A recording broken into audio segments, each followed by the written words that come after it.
사도신경 신앙 고백을 저희가 고백하고 공부하고 있는데요. 오늘은 이제 예수님께서 다시 오시는 것을 얘기하고자 합니다.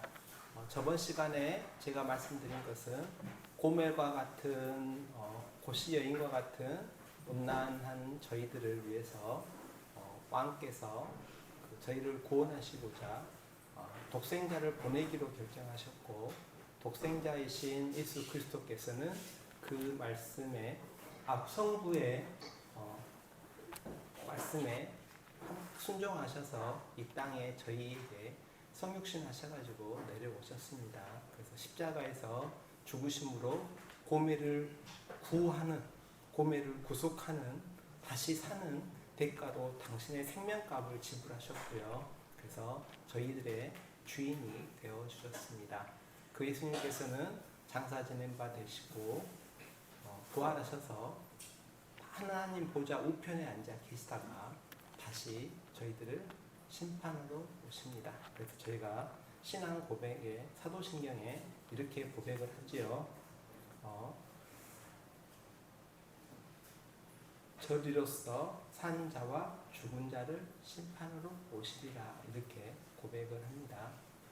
주인께서 지금은 가 계시지만 다시 오신다는 뜻입니다. 그러면 이 고백을 하고 있는 성도들은 어떤 모습으로 이 땅에서 존재하고 있는가, 존재해야 되는가, 어떤 모습을 가지고 있어야 되는가를 예수님께서 비유로 저희에게 가르쳐 주셨는데요. 마태복음 25장에 그 비유가 나와 있습니다.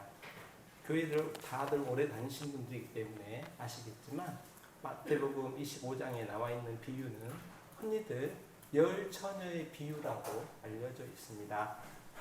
신약성경 마태복음 25장 1절에 보면은 열 처녀의 비유가 나와 있는데요.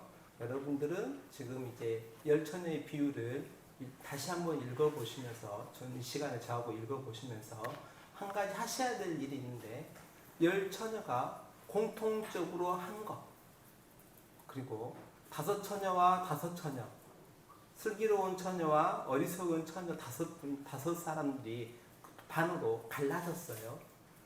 어떤 영역에서 갈라졌고, 어떤 영역은 같이 있었고, 모두가 한 행동들이 있고요. 하지만 10명 중에서 5명은 무언가를 했고 무언가를 하지 않은 모습이 있는데, 그것을 찾아보시면 됩니다. 자, 25장 1절에 천국은 마치 등을 들고 신랑을 맞으러 간 열 처녀와 같다라고 기록이 되어 있습니다. 바꿔 말하면 여기서 나온 열 처녀는 신랑이신 예수님을 맞으려고 나간 사람입니다. 열 처녀가 모두 5명은 신랑하고 오는 게 관심 없었다는 게 아니고요. 10명 모두가 신랑이신 예수님이 오시는 것을 맞으러 나간 사람들입니다. 그러면 이 열 처녀는 지금으로 말하면 교회 안에 있는 사람들입니다. 이 열 처녀는 교회 밖에 있는 사람은 5명이고 교회 안에 있는 사람이 5명, 이게 아니고요. 10명 모두 복된 교회 안에서 예수님이 다시 오시는 것을 기다리라고 초청받은 교회 안에 있는 사람들입니다. 특히나 이들 중에서 등을 가지고 나갔기 때문에 자기에게 주어진 어떤 사역이 있었다는 말입니다. 그러면 저희 교회로 말하면 직분자들입니다. 이 열 처녀는, 열 처녀가 교회 안에 있는 목사님일 수도 있고, 장로일 수도 있고, 권사일 수도 있고, 집사일 수도 있습니다. 재직일 수도 있고요. 그래서 직분자 10명이 나간 거예요. 이제 예수님을 맞이하러 나갔는데, 그 중에 2절에 5명은 미련하고 5명은 슬기롭다라고 해석을 하면서 3절에 뭐라고 얘기했냐면, 미련한 자들은 등을 가졌지만 기름을 가지지 않았다라고 얘기하고 있습니다. 그러니까 10명 모두 무엇을 가지고 있었다는 거예요? 네, 등은 가지고 있었다는 거예요. 그런데 뒤편에 읽어보면 미련한 자들은 기름이 전혀 없었냐? 아니에요. 기름이 있었어요. 그러니까 미련한 자들도 기름이 있었고 슬기로운 자들도 기름이 있었는데, 그러니까 이 10명은 교회 안에서 하나님으로부터 어떤 사역을 감당 명령받은 교회 안으로 초청도 받고 교회 안에서 생활도 하면서 하나님 일도 준비하고 실행했던 사람들인데 그들 모두가 등은 가지고 있었어요. 그런데 어떤 이도 뭔가 어떤 이유 때문에 슬기로운 것과 슬기롭지 못하고 미련하는 것으로 악한 것으로 갈라져 버렸다는 거죠. 그런데 5절을 볼까요? 자, 신랑이 더디 와요. 오시기로 한 예수님이 저희가 사도신경의 신앙 고백을 매주 하죠. 매주 예수님께서 오실 거라고 고백하면서 기다리는데 저번 주 안 오셨잖아요. 이번 주도 안 오실 것 같아요. 언제 오실지는 모르죠. 하지만 오신다고 계속 고백을 하는데 신랑이 더디 오시는 거예요. 그래서 10명 모두 다 어떤 상황이 벌어지냐면 다 졸아버렸어요. 조는 것에 끝난 게 아니라 10명 모두 다 잠들어 버렸어요. 10명 모두가 잠들어 버리고 졸다가 잠들어 버렸다는 거예요. 네, 그 다음 주십시오. 그랬더니 6절에 밤중에 소리가 났어요. 신랑이 왔다. 드디어 기다리던 신랑이 온 거죠. 신랑이 빨리 오셨으면 좋을 텐데 신랑이 더디 오시다가 다들 졸다가 다 자고 있으니까 이 상태에서 신랑이 갑자기 오셨다. 신랑이다. 맞으러 나가자. 맞으러 나와라. 명령이 떨어지니까 일어났어요. 10명 중에서 5명만 깨고 5명은 계속 자고 있었냐? 아니에요. 7절에 보면 그 처녀들이 다 일어났다.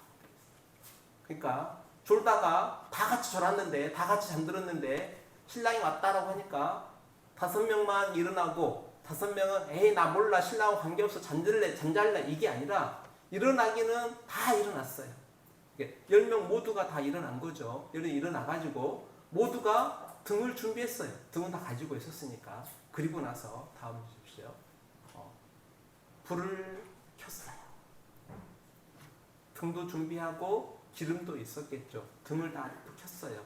5명은 불을 못 켰냐? 이게 아니라 5명도 슬기로운 5명은 당연히 불을 켰을 거고요. 지혜롭지 못하고 악한 미련한 5명도 등을 켰을 거예요. 왜냐하면 8절에 뭐라고 하냐면 미련한 자들이 슬기 있는 자들에게 이르되 우리의 등불이 꺼져가니라고 했어요. 자신이 가지고 있는 등불이 꺼져간다라고 얘기해요. 이 말은 무슨 말이에요? 일단은 켰다는 거죠. 안 켠 등불이 꺼져갈 수가 없으니까. 그러니까 일단 등불은 다 켰고요. 어느 정도 기름은 가지고 있었어요. 그런데 이제 신랑이 늦게 오는 동안에 기름을 썼을 수도 있고 준비한 기름을 부족했을 수 있는데 좌우간 5명은 등불이 꺼져가기 시작했어요. 그래서 옆에 있는 사람에게 여분이 있는 사람이 같이 생각되는 사람에게 나눠달라라고 요청을 하죠. 나눠주냐? 안 나눠줘요. 없다 그래요. 나눠주고 나면 나의 등불도 꺼져갈 거다라고 답을 한 거예요. 그래서 이들이 어떤 행동을 했냐? 이제 모두 못 구한 거죠. 빌리지 못한 거예요. 그래서 이 5명이 미련한 5명의 처자가 뭘 하러 갔냐면 기름을 사러 갔어요. 10절에 그러죠. 그들이 사러 간 사이에 신랑이 와버리셨어요. 그러니까 5명은 기름이 여분이 있으니까 기다리고 있었을 거고 5명은 사러 갔다는 거예요. 갔는데 그 당시 그 상황에 신랑이 오셔버렸어요. 신랑이 오시니까 집에 들어가고 혼인잔치에 다 들어간 5명은 들어갔죠. 그 다음에 문이 닫혔어요. 자, 10명이 기다리다가 등불이 꺼져가니까 5명이 기름을 더 살려고 사러 간 거예요. 5명은 여유가 있으니까 계속 등불을 켜고 있었어요. 그러다 예수님이 오시니까 신랑 혼인잔치에 들어가고 문이 닫혀버렸어요. 그 다음에 이제 충격적인 말이에요. 11절에 그 후에 남은 처녀들이 왔어요. 그래서 주여 주여 우리에게 열어주소서라고 얘기를 해요. 자, 이 처녀들은 그러면 기름을 사갖고 왔을까요? 못 사가지고 왔을까요? 사가지고 온 거예요. 당장에는 없었는데 급히 사러 간 거죠. 급히 사러 가가지고 기름을 사가지고 왔어요. 그런데 왔는데 문이 닫힌 거예요. 그래서 문 열어주세요. 주님, 주님, 우리에게 문 열어주세요. 라고 했어요. 이분들이 늦은 이유가 뭐죠? 기름 사러 갔습니다. 딴짓 하다가 늦어버린 게 아니고 기름 사러 간 거예요. 근데 12절에 답이 뭐냐면 진실로 너희에게 이르노니 내가 너희를 알지 못한다라고 하세요. 엄청 무서운 말이에요. 지금 이 미련한 5명의 처자가 교회 안에서 사역을 안 한 게 아니에요. 직분을 맡아가지고 부름도 받고 교회 안에서 사역도 열심히 한 거죠. 예수님 맞이한다고 등 준비하고 나가서 기다리고 있었는데 뭐가 부족한 거예요. 이분들 입장에서 억울할 수 있어요. 예수님 늦게 오셨으니까. 하지만 주인은 늦게 오셨고 그 당시에 기름을 켜고 기다리다 보니까 불이 꺼져간다. 다시 사러 가는 시간에 문이 닫혀버린 거예요. 그리고 나서 13절에는 이런 표현을 쓰세요. 그런즉 깨어있으라. 너희는 그 날과 그 때를 알지 못하느니라. 자, 이 말씀을 하시면서 너희가 깨어있지 못했어. 근데 사실 다 졸았잖아요. 다 졸고 다 잠들었었거든요. 다 자다가 예수님 오신다는 소리 듣고 다 일어나가지고 등불 켠 거 맞아요. 예수님 그거 모르신 바 아니에요. 미련한 5 처녀가 기름 사러 가서 늦은 거 모르신 거 아니에요. 그런데도 불구하고 예수님께서 다시 오시는 천국의 비유를 얘기하시면서 이 말씀 하시면서 내가 너희를 알지 못한다라고 해요. 평생을 교회에서 사역을 하고 직분을 맡고 죄송합니다. 만약에 추장로가 평생을 집사로서 장로로서 교회 사역 열심히 하다가 기름 부족해서 사러 갔다 와고 사가지고 왔는데 교회 문 딱 잠가놓고 우리 교회는 추장로 몰라 관심 없어 너 누군지 모르겠어 문 안 열어주면 얼마나 억울하겠어요. 어떤 의미로는 억울한데요. 사실 여기에서 예수님께서 우리에게 가르쳐 주고자 하시는 말씀은 기름을 준비했느냐 안 했느냐 이것보다도 중요한 게 지금 예수님이 오시는 그 순간에 저희가 불을 켜고 있느냐 없느냐는 거예요. 그래서 깨어있으라는 표현을 쓰셨어요. 저는 이 구절 보고 이런 생각이 들었어요. 어떤 분에게 복음을 전해요. 뭐라고 얘기하시냐면 나 예수님 믿고 십자가 보혈로 구원을 받았고 과거에 교회를 열심히 다니기도 했고 집사 직분도 받았으니까 나 구원은 이미 받아놓은 거야. 그러니까 지금 나한테 더 이상 권하지 마. 저 이거 뭐하고 똑같냐면 일단 불은 켰어요. 그런데 꺼져가요. 더 이상 불을 유지할 기름이 없는 거예요. 어떤 분에게 복음을 권유를 해요. 교회에 함께 하자고. 뭐라고 하냐면 젊었을 때 교회 열심히 했지. 나도 채집사랑 같이 해외 의료봉사 가가지고 1주일씩 2주일씩 전재산 털어가면서 통장 잔고 마이너스 만들어가면서 해외에서 선교사들 섬기고 진료하고 봉사하고 많이 했잖아. 채집사도 알잖아. 알아요. 근데 지금 과거에 준비한 게 아니라 중요한 것은 뭐냐면 예수님께서 오시는 시점에 깨어있느냐 깨어있지 않느냐는 거예요. 과거의 영광은 소용없어요. 또 반대로 예수님 오신 다음에도 소용없어요. 예수님 문이 닫혔는데 그때서 기름 채워가지고 와가지고 나 이 기름 가득 채웠어. 문 열어줘. 문 두들겨도 하나님께서는 모른다 하셔요. 뭐하고 똑같냐면 저희가 어떤 축구 경기를 한다면 종료 휘슬 울기 전에 골 넣어야 돼. 종료 휘슬 운 다음에 경기 끝난 다음에 100골 넣어봐야 한 골도 인정 안 해줘요. 경기 중에 최선을 다해서 골을 넣어야 돼요.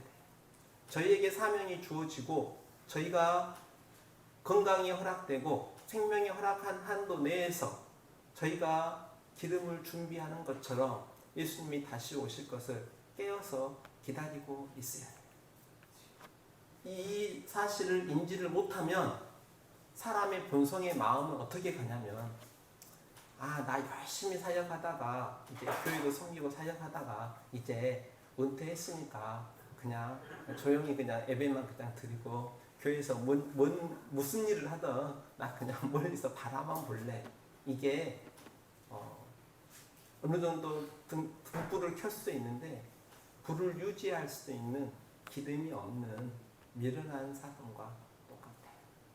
그래서 어떤 사람에게 제가 어떤 의사 선생님에게 이것을 얘기를 이렇게 했더니 그가 뭐라고 했냐면 그러면 자기는 지금 교회 안 다니고 있다가 자기가 죽기 전에 한 달, 2달 전에 저보고 와서 다시 복음을 전해달래요. 그때 예수님 믿겠대요. 예수님이 언제 오실지 제가 어떻게 알아요? 당신이 오늘 죽을지 10년 뒤에 죽을지 제가 어떻게 알겠어요? 그래서 그때는 몰라요. 그 날과 그때는 알지 못해요. 예수님께서 신랑께서 다시 오시는 때도 알지 못하고요. 저희가 개인적인 종말을 맞이해서 예수님께로 가는 그때도 아무도 몰라요. 의사도 모르고요. 당신은 사람은 더더욱이나 알지 못해요. 그래서 말씀하시는 게 깨어 있으라 그 날과 그때는 알지 못한다라고 그렇게 말씀하셨어요. 기름의 내용은 저는 이렇게 생각해요. 신앙의 내용일 수도 있고 신앙 고백일 수도 있고 삶의 증거일 수도 있지요. 하지만 여기에서의 기름의 내용은 저는 이렇게 이해했어요. 저희에게 시간이 허락될 때, 저희에게 기회가 주어질 때 기름을 준비하는 것은 기회가 주어질 때 주의 일을 하는 거예요. 시간이 허락될 때 교회 일을 하는 거예요. 아직은 하루의 생명이 허락이 돼서 움직이기 어려워도 호흡할 수 있을 때 그럴 때 기도하는 것이 기름을 준비하는 거예요. 내가 조금이라도 고동하고 있을 때 힘든 몸을 이끌고 나도 교회에 와서 함께 찬양하고 함께 기도하고 함께 예배하는 것이 그것이 여러분의 기름을 준비하는 거예요. 지금부터 준비하셔야 돼요. 과거에 많이 준비하신 기름은 그날로 끝난 거예요. 어제까지 준비한 기름은 어제 불쑥 켠 걸로 끝난 거고요. 오늘 준비할 기름은 오늘 저희가 준비해야 돼요. 악한 미련한 처녀, 성경에서 미련하다는 말은 반드시 악하다는 말로 이어져요. 그러니까 어리석다, 미련하다는 말은 바로 악하다는 말로 연결을 해버려요. 이게 성경 안에서의 진리예요. 그러다 보니까 어떤 상황이 벌어지냐면 교회 일을 열심히 하다가 못 들어갔어요. 그러면 주여 주여 문 열어주세요 라고 처음에는 하지만 사람의 본성은 나중엔 이를 갈아요. 나 이렇게 열심히 사역했는데 문 잠가버렸다고? 교회에서 문 잠가버렸다고? 천국 문 닫아버렸다고? 그래서 미련한 처녀는 악한 거고요. 악한 처녀는 천국이 아니라 이를 가는 그곳에서 슬피 우는 거예요. 저는 주여 주여 우리에게 열어주소서라고 말씀해 주셨는데 숨어있는 구절이 있다 그러면 너무 억울해요 이런 표현들이 있을 것 같아요. 평생을 저희들 교회 생활해왔잖아요. 만약에 3, 40년간, 50년간, 60년간 혹은 7, 80년간 신앙생활 해왔어요. 이제 남은 시간 그동안 불켜온 거예요. 남은 시간 길지 않을 수 있어요. 어떤 분에게는 수십 년이 남아있을 수 있고 어떤 이에게는 수년 혹은 수개월, 수일밖에 안 남아 있을 수도 있죠. 그 시간 동안에 불을 계속해서 켤 수 있느냐, 켤 수 없느냐, 이 모습이 미련하고 악한 모습인지 슬기롭고 복된 모습인지 결정할 수 있다고 생각을 해요. 저희가 그래서 고린도서에 있는 6장 1절과 2절 말씀은 한편으로는 엄청나게 감격스러운 말이죠. 보라, 지금은 은혜 받을 만한 때요. 지금은 구원의 날이라는 말은 저희가 복음을 전할 때 지금 예수님 잘 믿으셔야 돼요. 지금 교회 나오셔야 돼요. 이렇게 권하는 말씀이긴 한데요. 방금 한 내용과 잘 생각해 보면 이 말씀은 엄청 무서운 말씀이에요. 과거에 어떻게 했더라도 지금 기름을 준비하고 지금 불을 유지하고 지금 깨어있지 않으면 은혜가 없고 구원이 없다는 말이 되기 때문인 거예요. 그래서 그냥 좋게만 생각하시면 안 돼요. 아, 지금이 구원의 날이다. 제가 제일 두려워하는 것이 있고 하나 또 바라는 게 하나 있다면 바라는 건 이런 거예요. 교회 오다가 죄송합니다. 교통사고 나가지고 불륜 받으면 정말 기쁘겠어요. 혹은 반대로 교회 예배 드리고 집에 가다가 사고로 천국 가면은 정말 기쁠 것 같아요. 반대로 놓고 볼까요?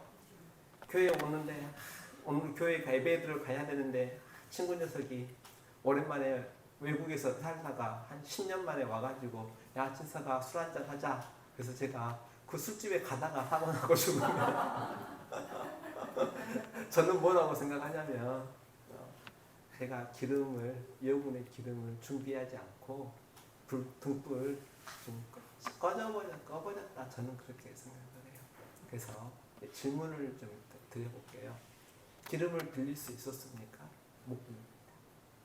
제가 아이들에게 많이 씁니다. 엄마 아빠가 장로이고 엄마가 권사이고 엄마 아빠가 교회에서 어떤 일을 하고 어떤 모습 살아가든지 그게 너희들의 구원하고는 별개다. 너희들이 사용한 기름은 너희들이 준비해야 된다.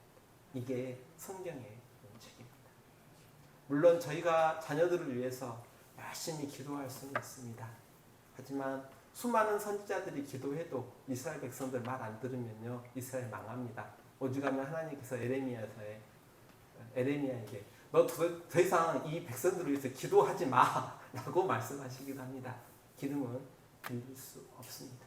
두 번째, 과거에 우리가 행했던 주의 일, 교회 일을 한 것으로 지금 닫힌 문을 열 수 있나요? 방금 읽었던 내용으로는 못 엽니다. 문이 열려 있을 때, 예수님이 오셨을 때 함께 들어가야지 과거의 일로 문 두드리면서 저 장로인데요. 저 이러이러한 일을 했는데요. 예수님 뭐라고 하시냐면 너 누군지 나 몰라 라고 하십니다. 세 번째, 주님 오실 날을 미리 알 수 있나요? 모릅니다. 만약에 그럴 일 없겠지만 만약에 제가 열심히 기도했더니 하나님께서 음성을 들려주셨는데 8월 15일 날 예수님이 다시 오신다고 얘기했다. 제가 이런 말 하잖아요. 그러면 여러분 어떻게 하셔야 되냐면 드디어 최장로가 미쳤는가 보구나.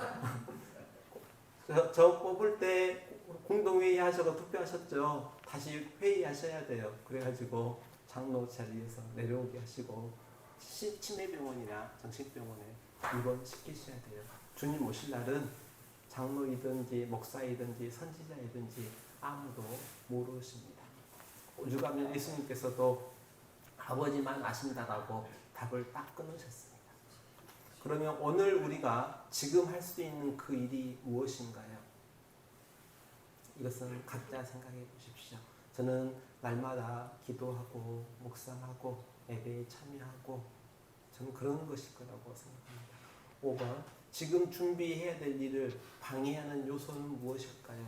저희가 기름 준비하고 등불을 유지하고 켰을 때 반드시 방해하는 것들이 있습니다. 세상 염려일 수도 있고 근심일 수도 있고 육신의 즐거움일 수도 있습니다. 그 방해거리가 제가 혼인잔치에 들어가는 것을 막을 정도로 중요한 것인가는 또 한 번 생각해 보셔야 됩니다. 방해거리는 이 세상에 있을 한시적인 거고요.